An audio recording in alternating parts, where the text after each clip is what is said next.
My videographer is high maintenance. So first, let's give a hand to Raju Panchwani for putting up with me being mean, which is kind of who I am. Anyway, welcome to the 10th Kickstart Poetry Month program. This was started by Bill Newby, who's a longtime IWN member, in 2014. I think I'm getting the year right. And for some really mysterious reason, he moved back to Ohio and asked me to take this over. So here I am. And Thank you, volunteer. yeah, I did volunteer, it's true. I'm Elizabeth Robin. I'm a poet that works on the island, and I am responsible for starting the Hilton Head Poetry Trail. I thought this project began in 2018, believe it or not, when then Poet Laureate of Charleston, Marcus Amaker, told me about an initiative called Oh Miami. If you've never heard of it, look it up. It's very cool. It brings poetry into public spaces. I was enthralled and eventually approached Jen McEwen at our Office of Cultural Affairs. She immediately offered Jasmine and saw a pairing with public art installations as the perfect marriage. But COVID. As we emerged from that, Jen relocated to North Carolina, Natalie Harvey assumed the reins, and Bill Schmidt, idea man extraordinaire, reshaped the project to what we have today. A partnership with the Island Writers Network and the Hilton Head Poetry Trail and the Office of Cultural Affairs, a 25-station route of local poets that brings poetry into public spaces and shares the talents of the many wonderful poets who live and work in Beaufort County. And 12 of them are behind me. You could applaud. They're cool. So, I have to thank the Office of Cultural Affairs, and in particular, Natalie Harvey, the Island Writers Network, Bill Schmidt, and the many, many poets that have helped make this project happen. On display at that table over there, feel free to peruse the information provided, including Trail Stop number 21, which I have to install next week at its new location. Because Bill thought to use the QR codes, we can not only switch out poems to keep the trail fresh, but track visits. Here are the statistics just tallied for March 2024. 886 visits on the trail sites. We were visited, it's pretty consistent too. We were visited by 4 countries, 29 US states stopped by, so we are getting around. Yeah. Tonight, it's my honor to present to you half of our Hilton Head Poetry Trail poets. We have a magical 12 tonight. We were supposed to have 14, so I advertised falsely. I promise it's not my fault, but anyway, I'm not going to cast aspersions. So, tonight we start with the poet that's on Trail Stop number 12. Number 12 is a sculpture in Celebration Park called Setting Sun. The poet is Barry Dixon, who worked as a creative director on Madison Avenue for 35 years. His first book of poetry, Maybe Today, came out in 2020. There he covers a wide range of subjects from relationships to outer space. Barry Dixon.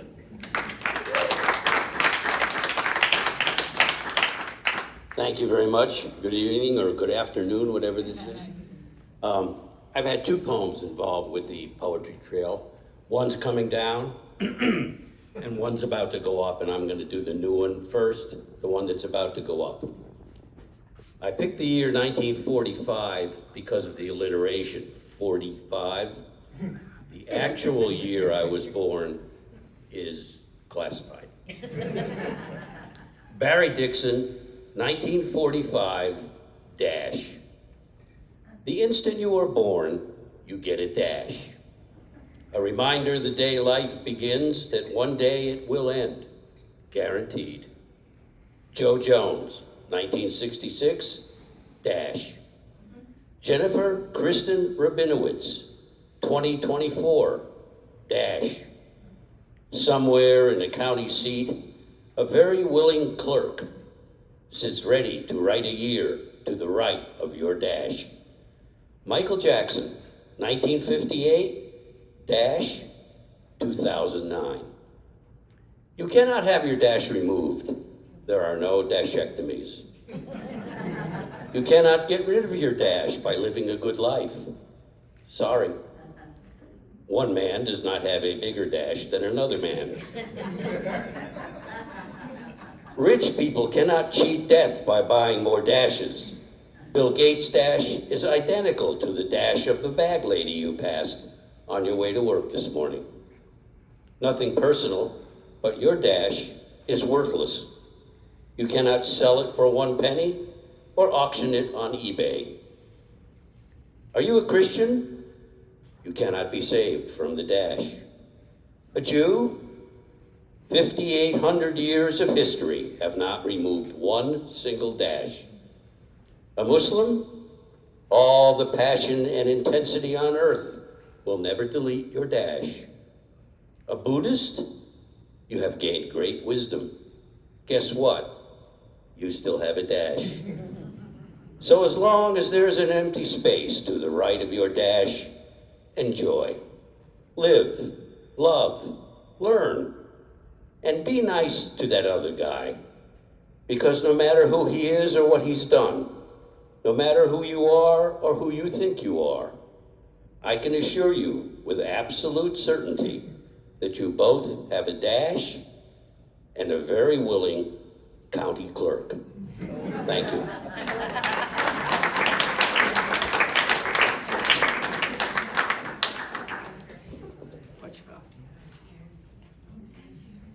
I was hoping to trip you, but okay. You're still nimble. Trail stop number 1 is at a sculpture called Sandy Roads. If you don't know where that is, it's at the entrance to Caligny Beach, our big tourist mecca. That stop alone has had so much traffic in the year that this has been up that this poet is the 3rd poet to be at this stop. This particular stop gets a lot of love. The poet here is Jessica Goody. She is the award-winning author of Defense Mechanisms and Phoenix Transformation Poems.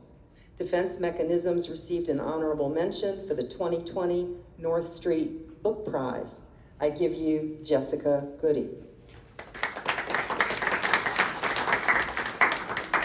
Thank you.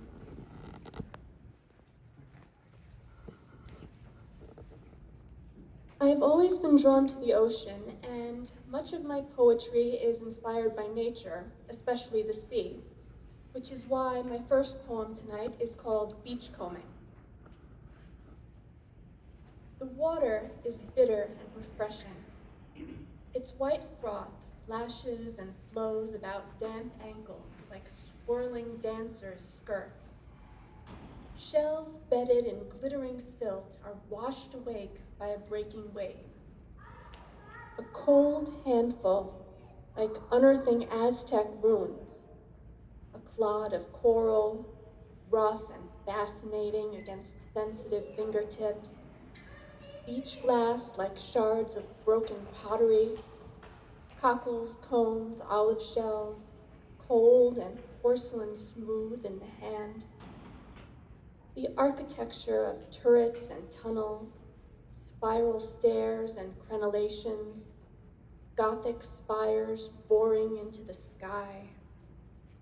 Specimens stippled or streaked with sunrise, freckled as freshly caught trout, their undersides stained with the violet of dusk and dawn, strewn among tangled tumbleweeds of algae.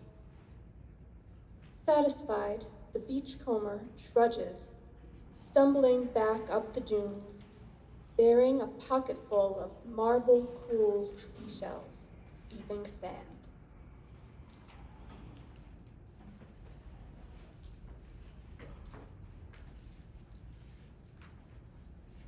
My second poem is called Certain Doorways. When I lived in New York, I used to walk around my neighborhood photographing trees in different seasons. I would pass by houses and wonder about the many lives of the people inside. Behind each wooden portal, between brass digits and flower pots, lives occur. Auras of lamplight illuminate domestic scenes like something in a play. Every house is a box filled with heartbeats, footsteps, history, a potpourri of voices. The old trees lining the street bear witness to their gossip, their comings and goings. As I pass, I consider the geometry of every door. Narrow window panes, light glowing through stained glass, the mouth flap of the mail slot, the gleam of knob and hinge, the relationships that shift with every entrance and exit. It is human nature when one encounters a box, an eagerness to look inside and discover its secrets. The most basic desire is the one to open the door, to step inside, secure in the knowledge of arriving home. Thank you.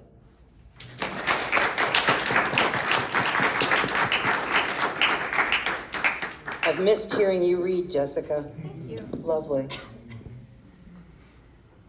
Trail stop number 18 is at Jarvis Creek Park. I don't know if you visited Jarvis Creek Park, but it's a really nice park with really big alligators. And they're always out. Midwinter doesn't matter. So if you're looking to do some alligator gazing, that's your spot. At that particular spot is Deirdre Gar-Johns, who is a teacher at Hilton Head High School. So give her a hand for just showing up after work today.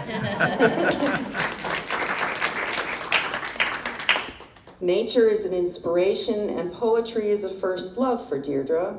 A short story, The Many Lives to Live, won first place with the Surfside chapter of the South Carolina Writers Association. Her first book of poetry, and I'm sorry, but I couldn't remember the name of it, will be out with Finishing Line Press this fall. I give you Deirdre Johns. Hi. I always say when I do one of these events that I really like the microphone and I should get one for class. I don't know if my students would appreciate hearing my voice louder, but I really like the microphone. So my poem is called A Gentle Rest, and actually we weren't sure where the poem would appear originally, and when it landed at Jarvis Creek Park, I thought that was perfect because I do run there and take walks there, and so it ended up working out really well. So my poem is called A Gentle Rest. Even nature takes time to pause. A butterfly's dainty droop of color, its wing on petal rest. Blink and the momentary show is gone. Sometimes nature reminds us that life must replenish itself. The first daffodils bursting through earth, green stalks claiming their certainty and placing their wager on survival. Awake and renewal is here. There is a gentle rest that calls us all, if we can be compelled to take nature's lead. The only way to live is to yield.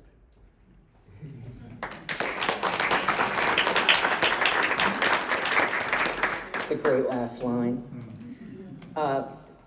Deirdre mentioned the placement. That is a joy that falls upon me as steward of the trail, and it's a lot of fun to decide what to put at different spots, because oftentimes I put something there that at first doesn't seem like it belongs there at all, and yet it takes you to a different interpretation of the sculpture or the place, and so it's kind of fun that way. And I have like a line of poems waiting for different spots as soon as that person, like Sandy Rhodes, for example, probably has had in the year that it's been there over 3,000 views. It's a really popular spot. So Once it, that I try and freshen it up. Trail stop number 15 is at a special spot for the Island Riders Network. It's where we have our open mic events, TOs, in Shelter Cove. And at that spot is Eric Johnson, who is the new IWN moderator.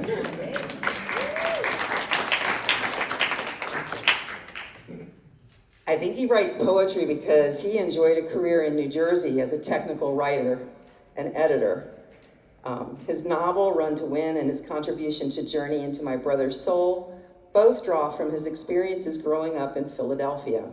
Poetry, though a new avocation, shows his virtuosity and humor. I give you Eric Johnson.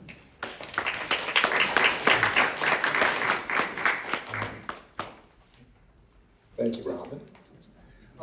I grew up in places where creeks were pretty much water, rain-filled ditches. Creeks didn't mean very much. And in days of heavy rain, they just wiped out the road. You didn't know there was a creek there until the road flooded. But when we moved here, I found that low country creeks are built different. So if you ever go to TO's and walk across the parking lot, this is what you might see. Creeks are the narrow, muddy, shallow, geographic stepsisters of rivers, with branches so long, deep, and strong that rainforests, fertile deltas, and prosperous harbors are named to celebrate their flow. Ancient creeks lay dry and forgotten beneath neighborhoods that carry their names because no one buys creekside property or plays roulette while sipping mint juleps on a paddle wheel steamer that floats in a creek. The low country spawns creeks that spread like a vascular galaxy, rise with the tide, retreat to reveal islands draped in seagrass, studied with gray-brown mounds, pluff mud landscapes from another epoch, perfumed with odors of ancient sea life.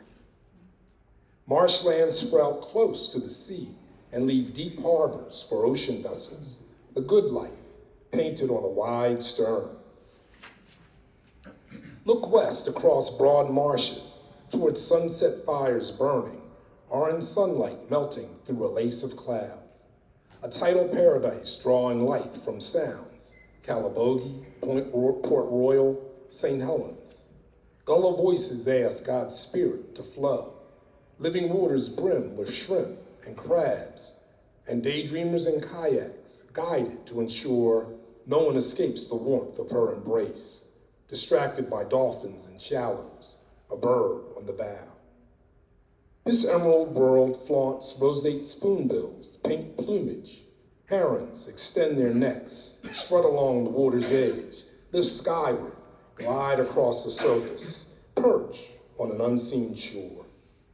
Low country creeks glimmer with whitecaps, or dance, slow and sullen, to the will of the sea, retain their power to defy any scheme that subverts their role as mother and protector.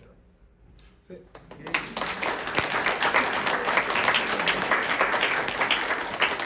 I bet you thought it was going to be a poem about tequila. The view out of Tio's front window is Broad Creek across the park, and that's why I picked that poem. Plus, Eric is funny. Trail stop number 14, I said I was going to skip him, but I just decided I won't do that, is a sculpture called Sail Around, which apparently Natalie has had a difficult time placing. It's now big as life in the part of Shelter Cove Park that goes around the new path, and you can't miss it. It's very colorful and huge. And the poet there is Phil Lindsay. Phil graduated from Illinois State University with an accounting degree and worked in that field until 2016 when he retired and moved to Bluffton. He serves as treasurer for the Island Riders Network. He also enjoys travel, golf, pickleball, bridge, and rhyming. A lot of rhyming. I give you Phil Lindsay.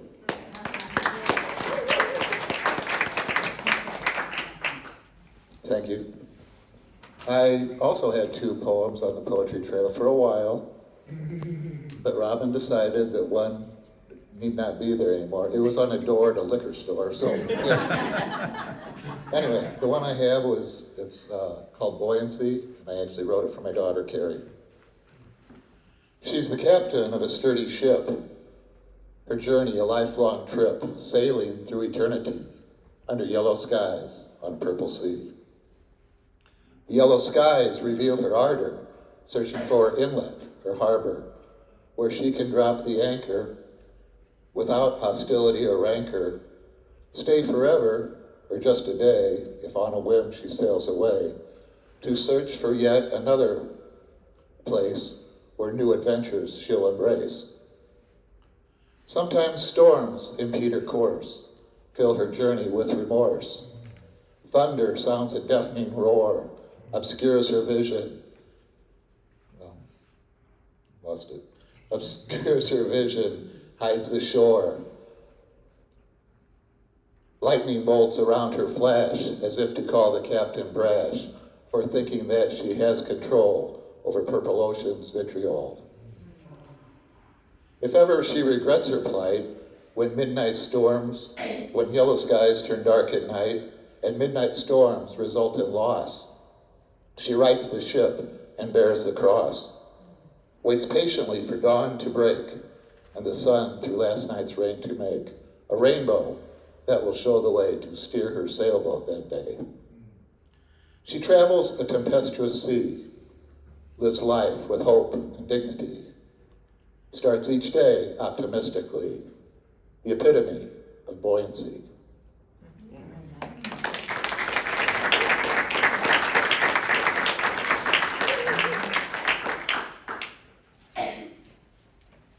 I picked that poem to pretend that that sculpture looks like a sailboat. It has a giant ball instead of a boat. Yeah, it is in one of the articles over there. Trail stop number 24. I want to be there. In Mitchellville Freedom Park, there's this bench.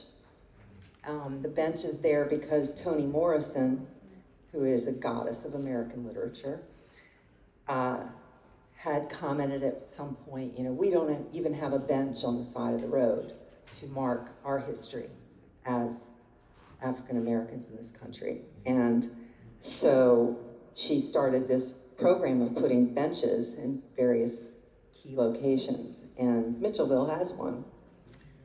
And it looks out over this, vista that we so enjoy on this island and in the Low Country. I must like him a lot because I put James Mallory there, and I really want to be there. But he wrote a really good poem that fits.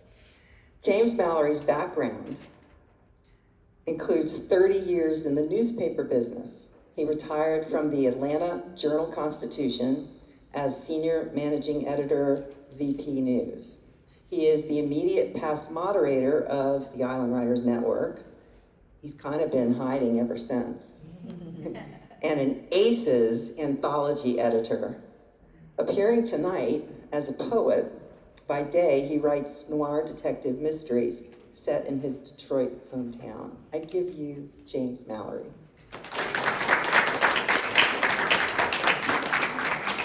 Thank you, Robin. It really was humbling to find out that my poem would be next to something that was honored by such a great writer. And I have to say, for me, writing poetry is a stretch because, as Robin says, I write crime fiction, a private detective kind of thing.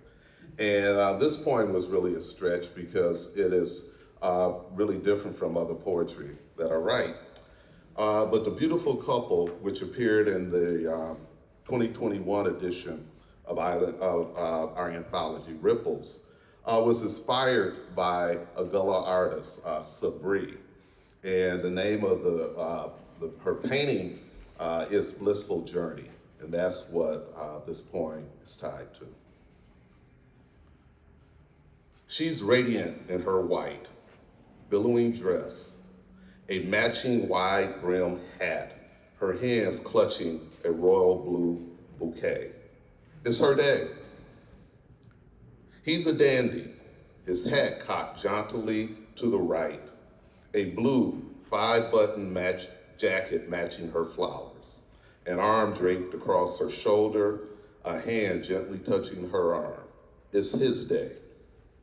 They're now one, a Gullah couple carrying their African heritage forward, embarking on the seas of better or worse. They'll soon depart in blissful journey, the small dinghy waiting at the end of a winding wharf. Elders' knowing hands will slowly untie the line, connecting the couple to their home. Will they listen closely to sage advice? The gray seas are calm now, the elders may say. Without notice, they may become choppy, flood your space, even toss one or both of you overboard. See those subtle gray clouds? They can darken into anger. Lightning will flash, rain will pour on any blissful journey. Heed their advice, beautiful couple. Hear them too when they say, sunshine always follows the rain.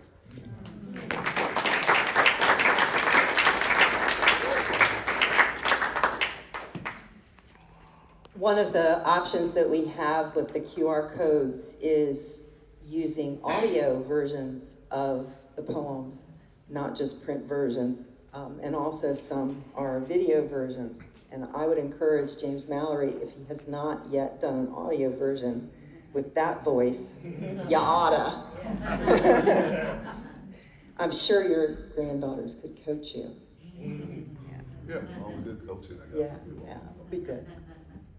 So trail stop number 19 is the Sailing and Rowing Center. And at that spot is Jim Riggs, who retired from a career teaching high school and college mathematics in Iowa.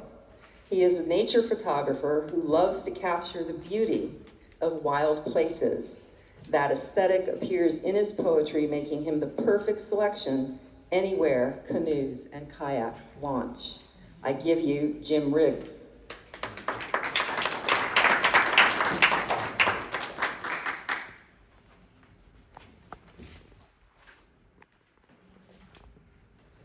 One of my favorite places in South Carolina and in Georgia, in the low country, are the Blackwater Creeks. And I'd like to take you right now to a Blackwater Creek that flows into the Savannah River out of Georgia, a few miles from here. Ebenezer Creek. The blue kayak slices the dark water of Ebenezer Creek, drifting, diving, sliding among tall, sturdy cypress trees. Roots spreading like giant skirts. Southern bells dressed for a ball. Cypress knees stretched toward blue sky. Dusty spears, taller than a man, spike upward from gloomy pools. Knees rest like space rockets on launch pads. Haunting images thrust skyward, burly, gloomy, muscular. Unchanged from 1864, when Sherman bridged the inky waters of this swampy creek, marched thousands of troops from burning Atlanta through Georgia en route to capturing Savannah. The blue kayak glides, twists, explores, blades flashing a gentle segment of tranquil beauty on this backwater creek.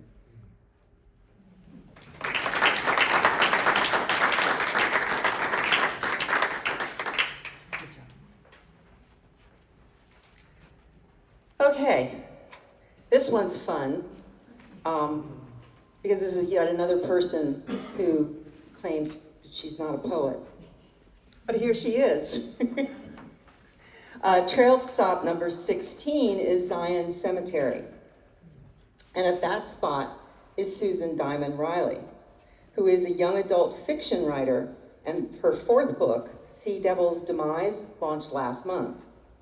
Many scenes in her series take place on Hilton Head Island in historic sites, including that cemetery. She has worked in publishing, journalism, and education for more than 30 years, and she is the rocket scientist of editing on this island if you ever need an editor. She doesn't need any more work, but I just ruined it, didn't I? Susan Diamond Riley. Thank you, Robin. As Robin mentioned, my poem appears at the Zion Cemetery, which is also the home of the Baynard Mausoleum, right on William Hilton Parkway. If you haven't checked it out, you've probably passed by it a bajillion times.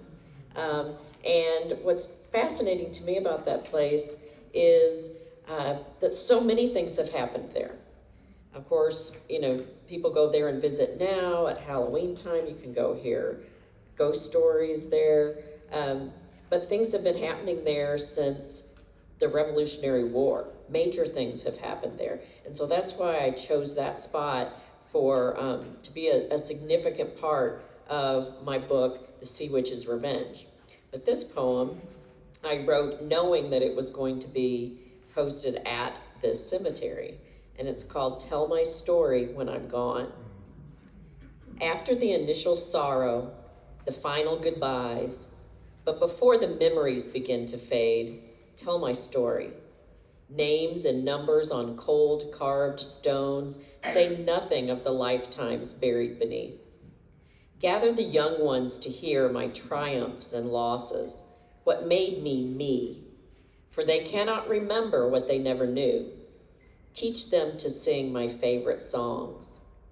Tell them I laughed loudly and often, loved pistachio ice cream, the scent of pale pink roses, sneezed in the presence of cats, never drank coffee. They should know my crossword grids were filled with bold black ink. And when it seemed half empty, I always refilled my glass. Show them I was real, so my saga will not end when I leave this earth. Tell my story when I'm gone, and I will be here always. Thank you.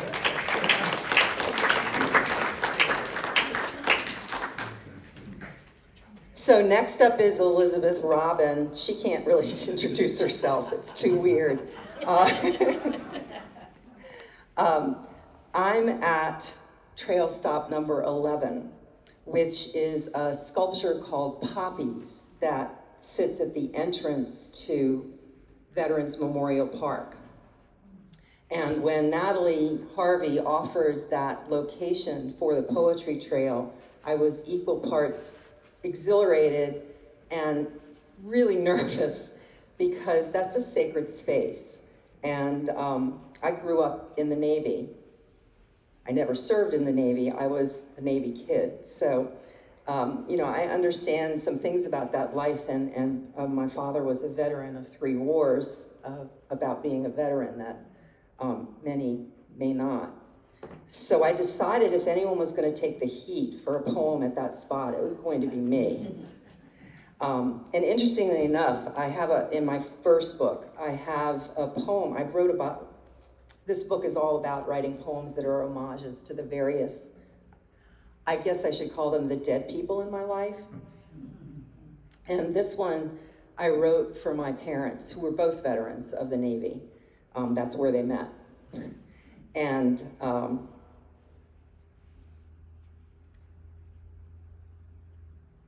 I call it Mislaid Glory.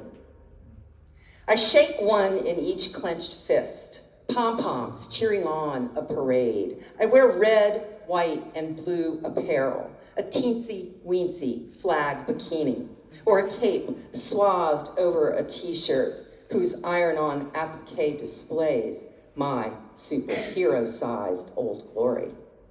I eat corn ears and smothered hot dogs off flags on decoupage TV trays, gaze at a patriotic Jasper Johns print above the fireplace screen. I walk past lawns whose borders flitter mini flags the entire periphery, past cars with plastic fluttering antennas, past bumpers and billboards plastered with national fervor in stars and stripes. And I forget about lowering glory at sunset or in the rain and snow. And I ask sharply, where's your flag? And forget what lies in two triangular boxes, precisely folded by an honor guard, rigid with reverence and rules and salutes.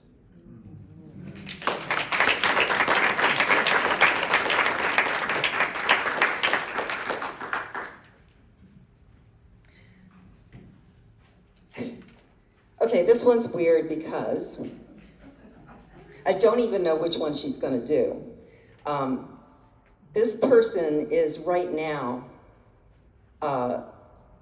still, at least as far as last week when I led a tour of the Shelter Cove section of the Poetry Trail, she was still at trail stop number 9, which is a really cool sculpture called Taking Off.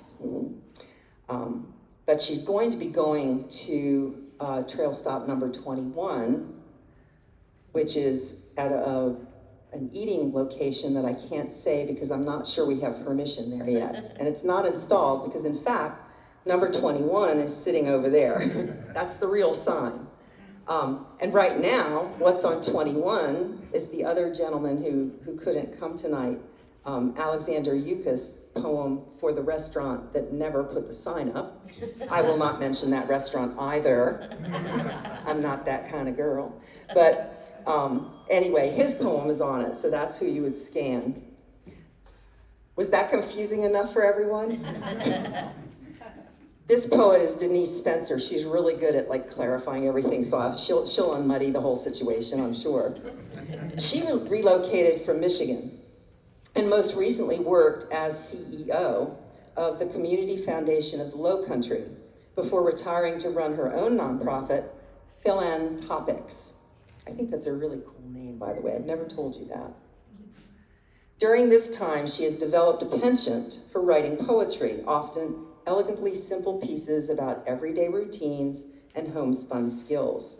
She also serves as co-MC for IWN Open Mics. I give you Denise Spencer. Clear it up, Denise.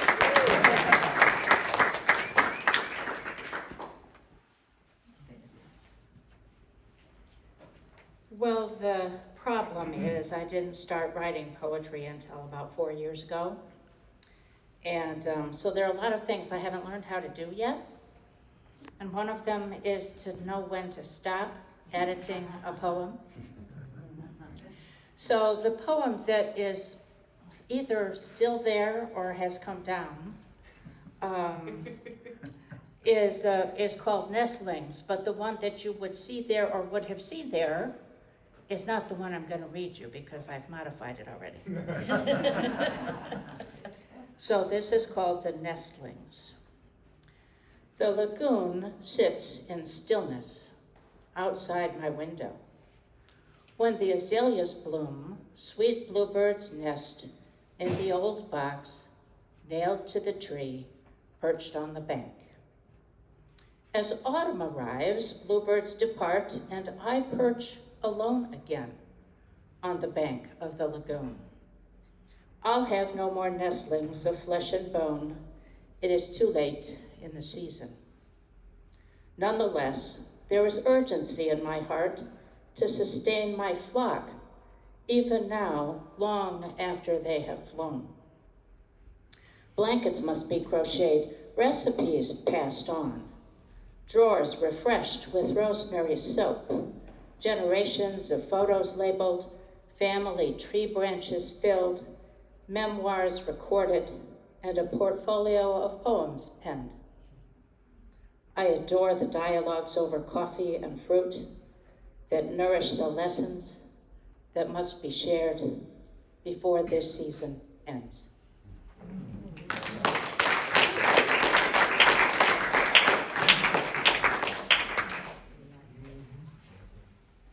4 years and she's that good. I don't know. Trail stop number 5 is that picture this gallery. The picture this gallery owner and operator is in the house, Mira Scott.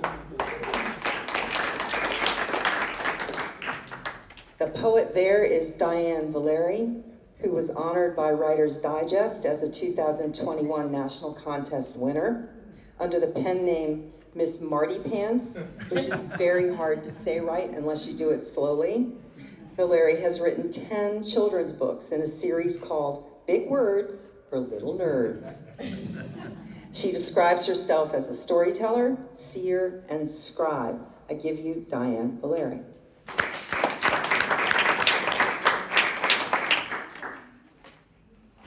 So I'm one of those poets that talks very quietly and looks at their feet. But today I looked at a YouTube video, and I'm going to try to do what they say. Make eye contact, speak up, use gestures, and then you hand me a microphone. So here goes. The title of this poem is called Summer Visitors. Grasshoppers jump thigh high. Caterpillars, baby butterflies, lightning bugs, children's toys, cicadas, big noise, spiders setting traps, ants collecting scraps, ladybugs, good luck, mosquitoes get stuck, black flies on the beaches, icky ticks sucking leeches, sea and tree, ground and sky. When cold wind blows, we say bye-bye.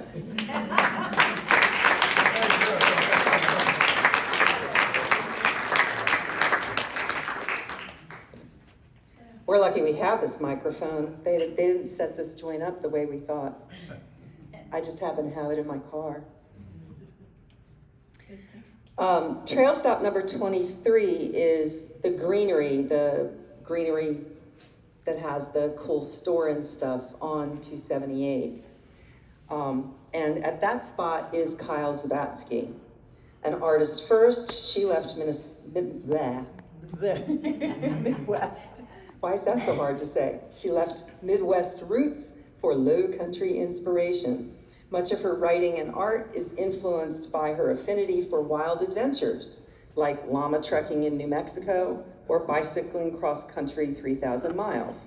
She co-MCs open mics for the Island Writers Network. I give you Kai Zabatsky.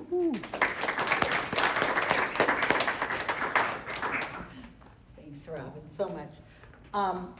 When Robin asked me if I would present a poem on the Poetry Trail, I said, where? And she said, the greenery. And I didn't really have any poems about flowers or gardens or anything like that. So I started thinking about it, and one thing came to me, and that is gardening and painting, which I've done for a 45-year career, are similar, because when you paint, you draw from a void. We call the canvas the big white void.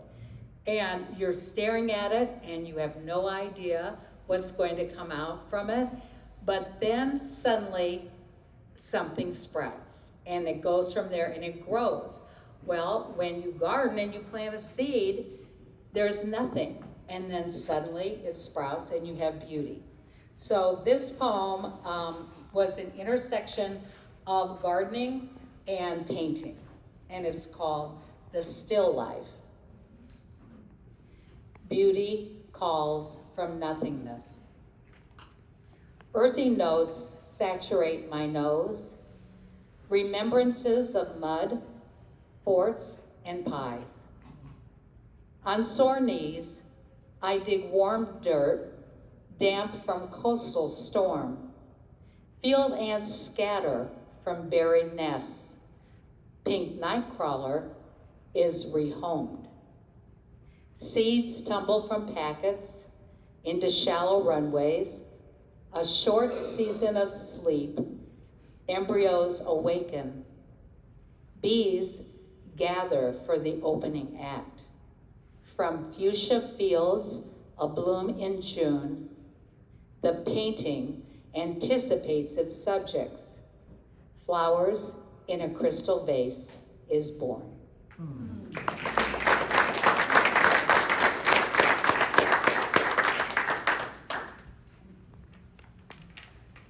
Barry Dixon, round 2. I knew they weren't going to be able to do this. Thank you. So with my remaining 3 minutes from the 5 allotted by Robin, I've got 3 short poems.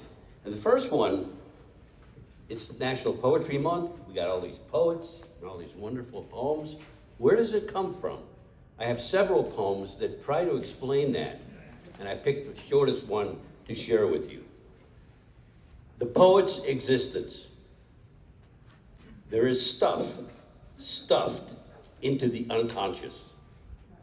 Every now and then, for no apparent reason, without warning, completely on its own, a leak occurs. A poem spills out. We are the anti-plumber. We do not fix leaks, we pray for them.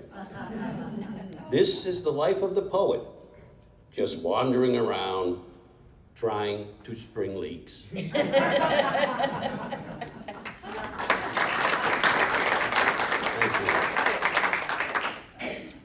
Thought I'd throw in another genre because most of the poetry we're hearing is lyric poetry. But what about prose poetry?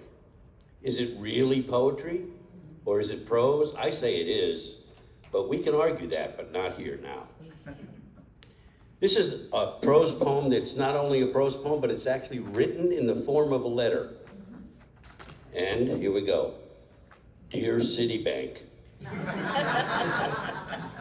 thank you for the warning you sent that this was my last chance to take advantage of your 0% credit card offer. Thank you for the mailing a month later, also marked on the envelope, last chance. And for the one 6 weeks after that, again labeled last chance. Thank you especially for the 2 last chances that followed that the next week. 5 last chances. If only we all had such patience in our human intercourse. But wait, there's more. When my 6th last chance arrived this morning, I could hardly contain myself. Is there no limit to your indulgence? Is hoping there's yet another last chance en route asking too much? I truly hope my most recent last chance was not my last chance. Something I have dreaded ever since my first last chance. Looking forward, hopefully, to my next last chance, Barry Dixon.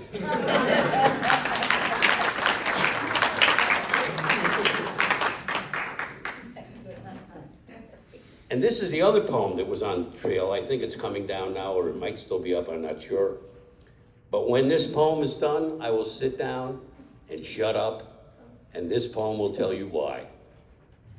Tunkhannock Meadow, my favorite spot from childhood. I feel the sun, not just on my face, but in my marrow. The nosegay live up to their name. I count 22 colors, 4 more than yesterday. It is so beautiful out here, there is no need for a poet.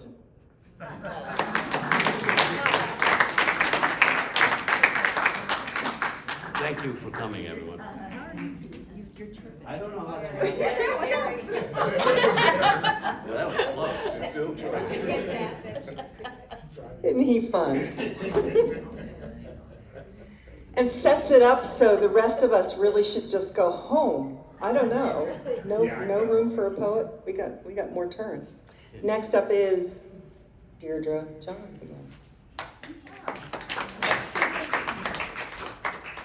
So I thought I would read from my chapbook, which Elizabeth mentioned will be published in the fall, and it is called Fallen Love, and it chronicles the journey of love through the various stages. So I thought I would read one poem from the beginning, one poem from the middle, and one poem from the end.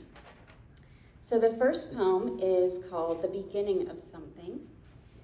We were strangers at 16 when you brought a single rose to my house. Directions given to drive through town, down South Broad Extension, into Shennick, then Cherry Hill, first house on the right. Gravel turning, car door closing, engine idling, a knock on the back porch door. I walked across the kitchen floor, a staccato of steps, unlatched the metal slide. Cool air unable to calm the flush of face, like a smolder of sun at dawn, and the rose petals pulsed open, a boy and a girl, the beginning of something.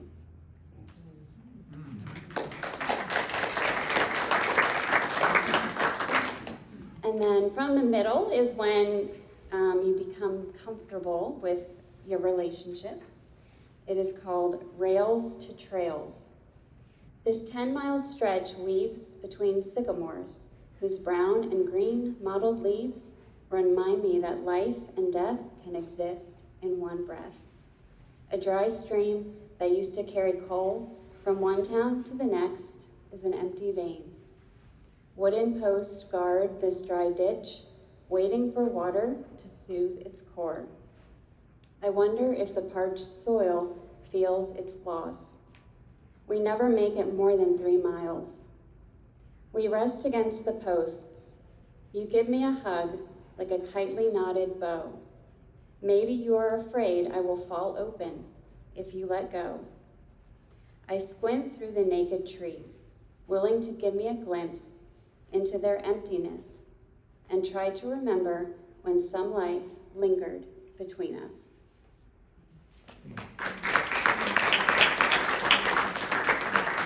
And then the last poem, actually, in the collection is called To Let Go. The dandelion thrives on its ability to die, scattered chaos that lands where it can, a haphazard path without worry. It takes more effort to cling to a cord dried than to let go. I envy this kind of renewal. Fluff, the stuff of childhood, so delicate, taken by the wind or a soft sigh, releasing itself like the slip of a shawl over a bare shoulder.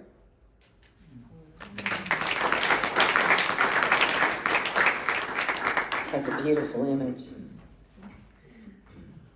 Is it me, or did this just turn into a meat locker? I'm really glad I have a sweater.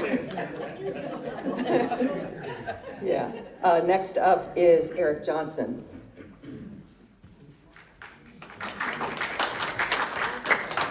Thank you. I wrote this poem after I had a slight incident at Caligny Beach a couple of years ago.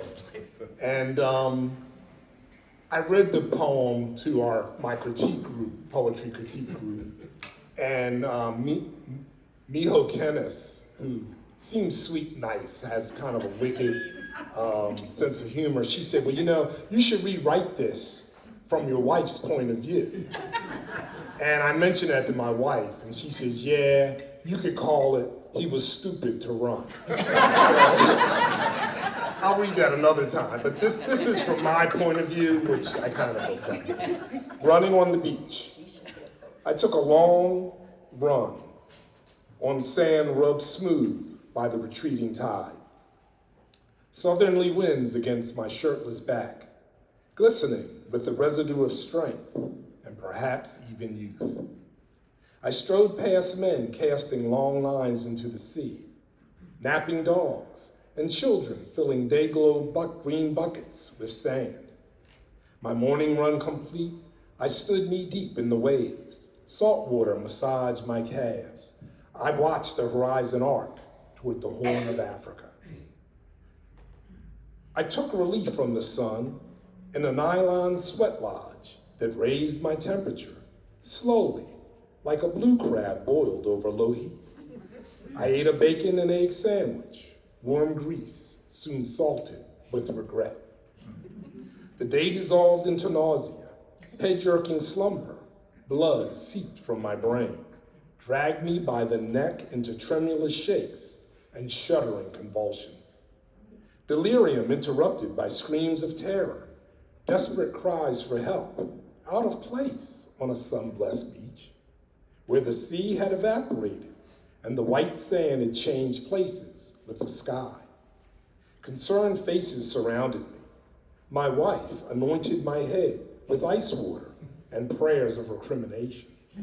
A lifeguard wearing a kabuki mask and sunglasses questioned me while searching for a pulse.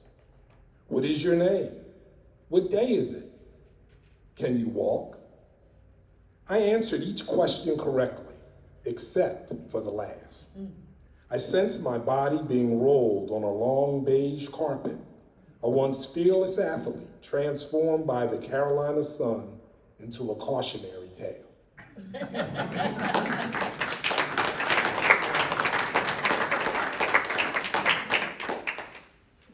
Phil Lindsay, round 2. So this is the one that's about weather, kind of. It's called Unattainable. The shore, compelling from a distance, looks lush and green and warm.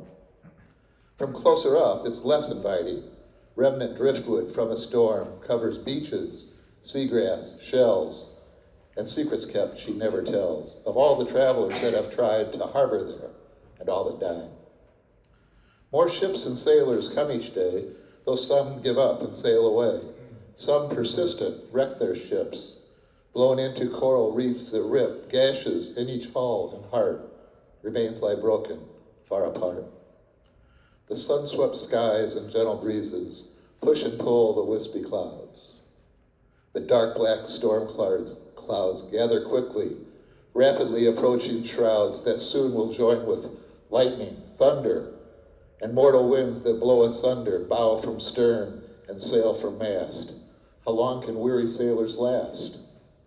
The brave among them choose to fight. The strong endure till morning light. When early hues of pink and teal dark night's destruction will reveal, carnage strewn about the beach, like dreams of many out of reach. So, I have one more. April is National Poetry Month, and it's also the beginning of baseball season. And also there's a little golf tournament up in Augusta called the Masters. And then following that, next week we have the Heritage here at Hilton Head. And there's several people in the room I've golfed with. Mr. Turnbaugh, who came all the way from Tennessee, James, Karen, and I'm not sure if there's any others, Sue and Raju. But this one's called Finding My Swing. It seems as though I've lost my swing. I can't find it anywhere. I'm frustrated, aggravated. I'm pulling out my hair. I've spent a fortune on instructors, taken lessons every week. Did you see that brand new Callaway? It's on order as we speak. I've read all the books, watched videos, bought every training aid devised, played and practiced every day. I've even exercised. St. Andrew must be busy. He must not have heard my prayer. I can't believe the patron saint of golf really doesn't care. All these things to no avail. My swing eludes me still. Your swing, someone told me. Oh man, if looks could kill. But last week, on the driving range, came the deepest cut of all. The head pro watched me swing and said, Mr. Lindsay, take up pickleball. Thank you all. Nice. Round 2, James Mallory. What is pickleball anyway? Fake tennis? Ooh, trouble, Rob. Right.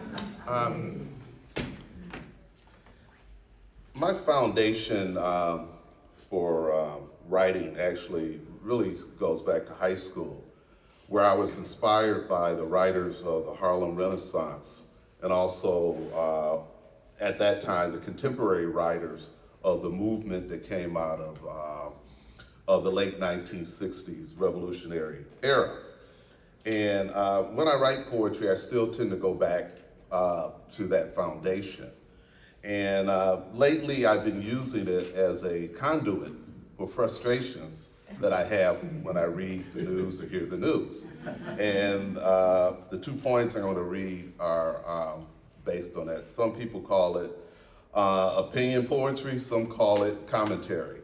For me, it's just a place for me, it's a place for me to vent, a way for me to vent. The first one, America, free yourself. America, why do you fear 590 pages that comprise 1619? The reality of your storybook plantations, recognizing that Reconstruction ended too soon, that the effects of Jim Crow linger in the 21st century. America, why do you want to ignore nearly 4,000 strange fruits hanging from trees, floating in rivers between 1877 and 1950? Rosewood, Wilmington, Tulsa, lives lost, life displaced, and wealth destroyed. That your laws produced Rosa Parks. America, why are you legislating denial of fact, bullying teachers to disregard the truth, telling me that I should move on from the past? America, why can't you understand that truth can free you from your shame, fear, ignorance?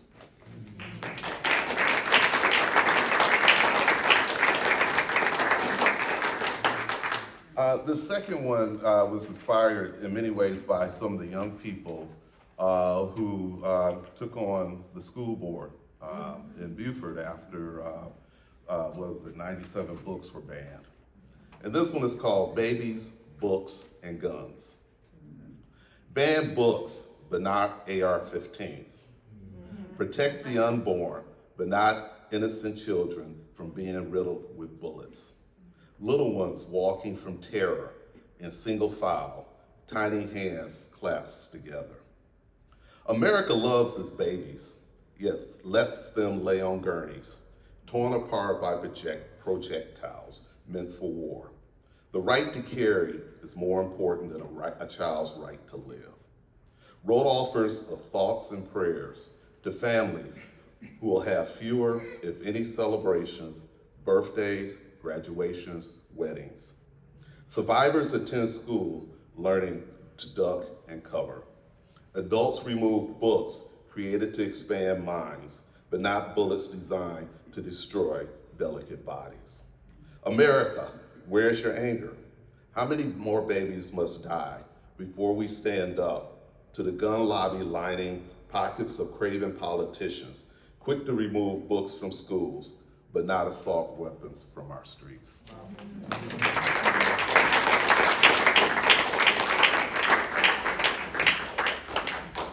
Yes to all of that. Next up, round 2 with Jim Riggs. I'm timing you. 7 minutes.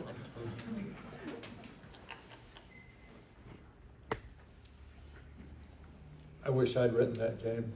Good job. Life is full of serious stuff, and life has a bunch of humor, and sometimes you get humor by laughing at yourself.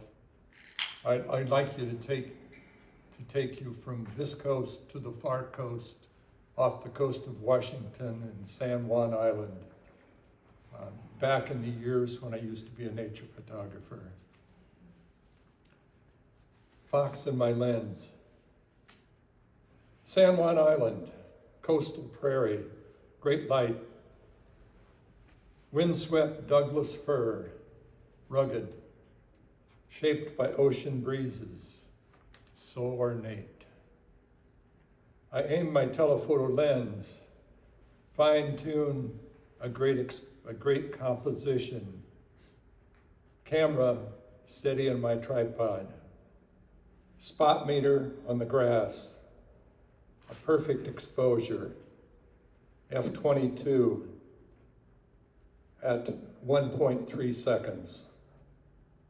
A photo not to pass.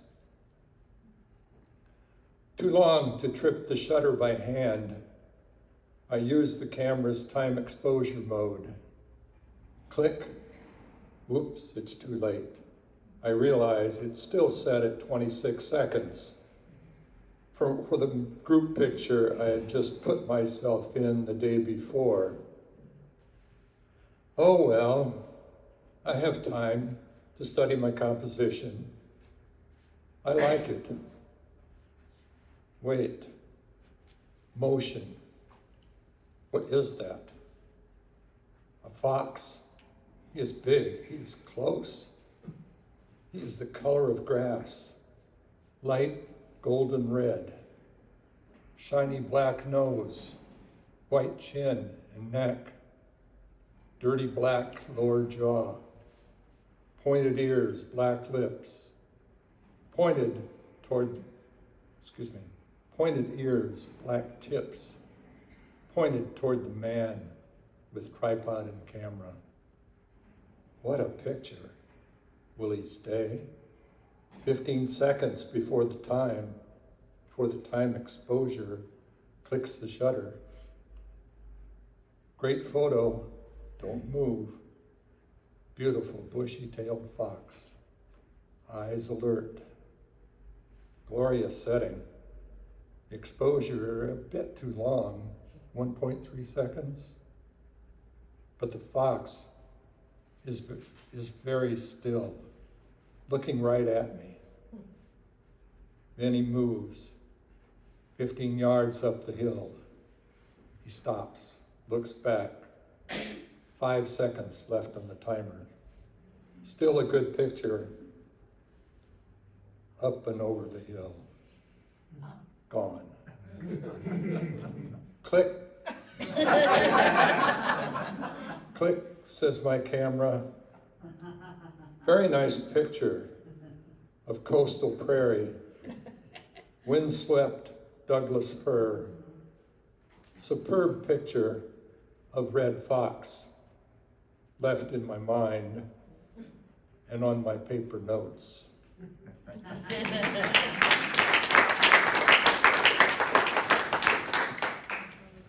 The one that got away. Next up is Susan Diamond Riley, round 2.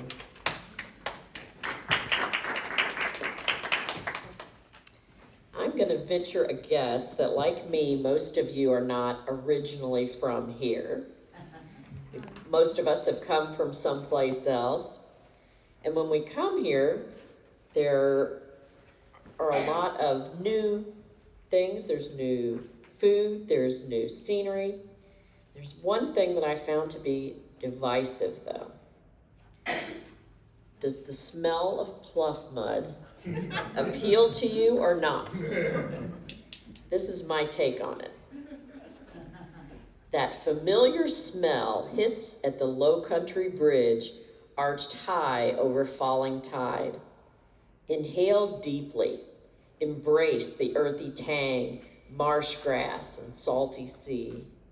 Fusion of life and death, decaying creatures and spent Spartina nourish oyster beds above. Carolina dolphins slide ashore, lunchtime feast on slick banks. Heavenly pluff mud, sharp scent of the sea islands, the sweet aroma of home.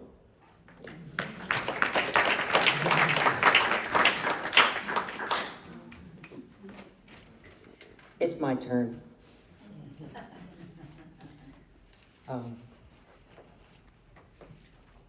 I was struggling to decide what to read.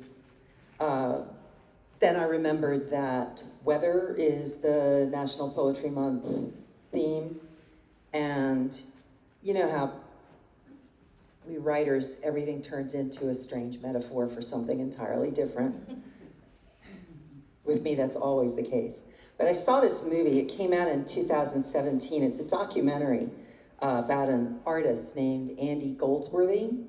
It's called Leaning into the Wind, and if you haven't seen it, I mean, if you have, I think I watched it during the long COVID months alone. It's fascinating. He's a fascinating man and very strange.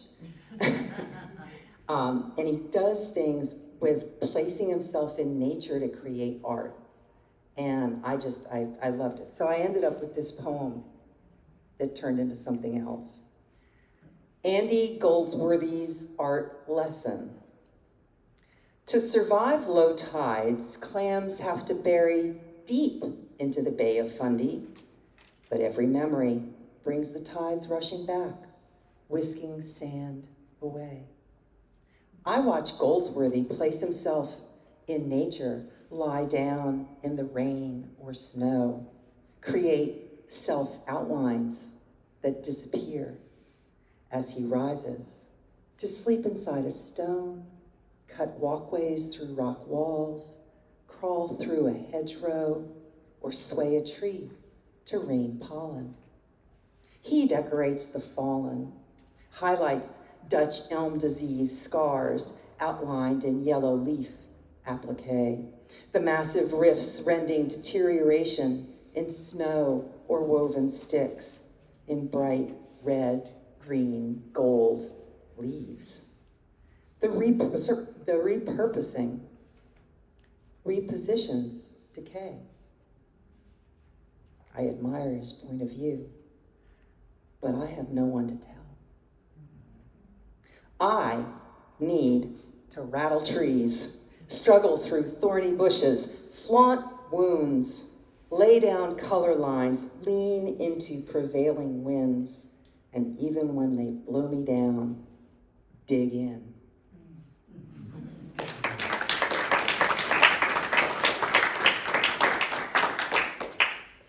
Next up, round two, Denise Spencer. I think you're getting that other poem. It's a wild guess.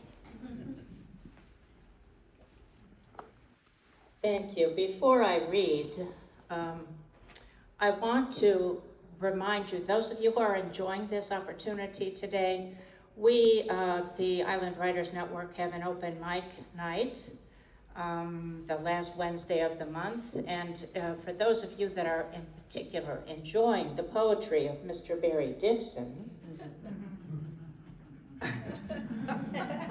he's our featured reader this month. So April 24th, 6 o'clock, TO's on the island, and you'll have some more fun. So my understanding is that this next poem is the one that's going up on stop number 21, wherever and whenever that will be. And it's supposed to be a food-related establishment. So my poem is Humble Pie. She said, "Throw it away, start again." The refrain had taken its toll. I tapped the dough bits off the pin and put more shortening in the bowl. Age 7 or 8, with apron tied, I stood on a kitchen stool. Saturday mornings were set aside for pastry making school. For the women in my mother's line, hands covered in flour dust, all learned that nothing was more sublime than a perfectly flaky crust. One must not overwork the dough, as that assures it will be tough. To roll it more than once, you know, is once more than enough. I tried again and then again till Mom was satisfied. The final test, the family's men must judge my work with pride. Fruit or nut, meringue or cream, savory or sweet, My progress caused my dad to beam and look forward to the treat. While not the skill that mattered most, I cannot tell a lie. I became a real sought-after host because of humble pie.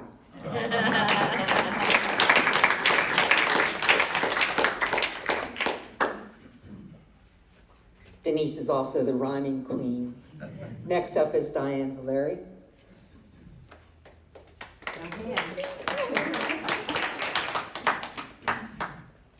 This is not only Poetry Month, but it is Women's History Month. Yes, it is. And this poem was previously entitled Suffragettes, but I since have learned that suffragettes is a sexist term.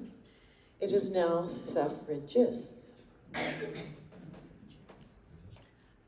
Our bulbs had been planted, ladies, long ago by the wise hands of our mothers' mothers, before the winter came.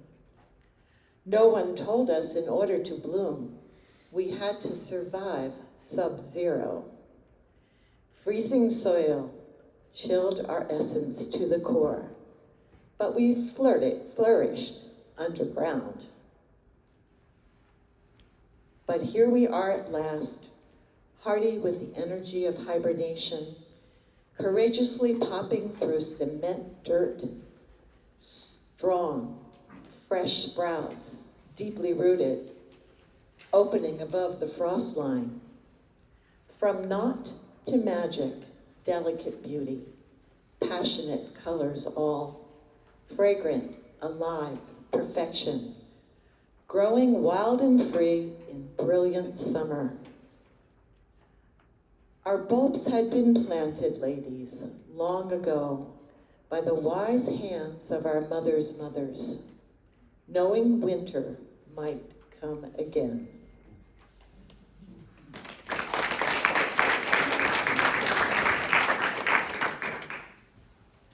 And this one is called Smoke and Mirrors. A deadly stalker is killing American kids. No, not COVID, not RSV, not cancer, not fentanyl overdoses, not pneumonia, influenza, or TB, like in 1900, not vehicle accidents, birth problems, or injuries like in 1965, not even the infectious disease like the rest of the world. In our country, the country where there is no war, the #1 killer of children and teens is death by gunshot. How sad is that? And no, I won't get over it.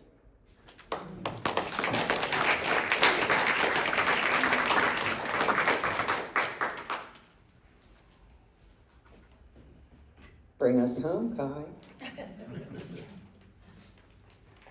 Thank you. Thanks, Robin. Okay, I have two poems.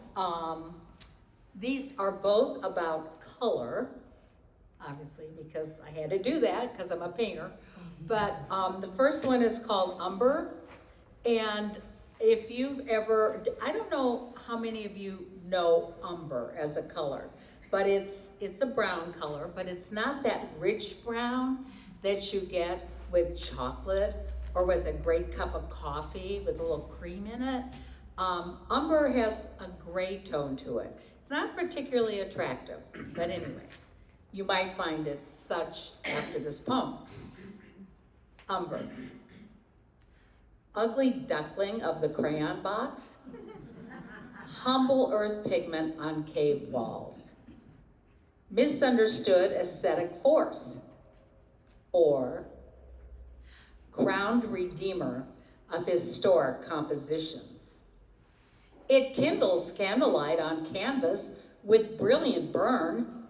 It leads luminous jeweled tones into quiet rebellion.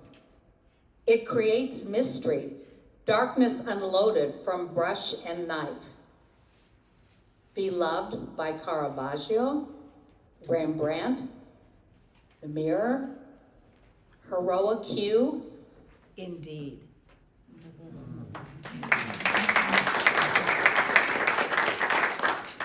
This next poem is called Lip Service. Red lipstick, seducer of hapless men. Powerful, bold, shocks, mocks, defiant, self-reliant, scarlet harlot, tempter, trickster, cast a spell, burned at the stake, no mistake, a Jezebel's fall from grace, shame on her face. Marilyn's personal shade, rouge diabolique. 5 coats she applied. Lied about red algae, blood mud, and fish scales. Old cosmetic fails. We've come a long way from 5000 BC. Pardon Elizabeth Arden. Tubes of ruby passed along the Ave. Suffragettes to have their lips proclaim, name, tame, blame misogynist men.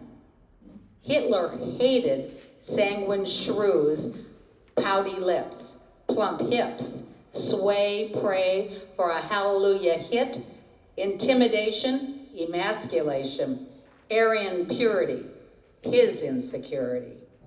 World War II images burned, Rosie the Riveter, arm curled, no ordinary girl, lips tinted garnet, we can do it. Military kits issued a tube of cherry to fight an adversary, hypnotic, patriotic. Red lipstick, harmless grease or sexual release, superhero or supervillain.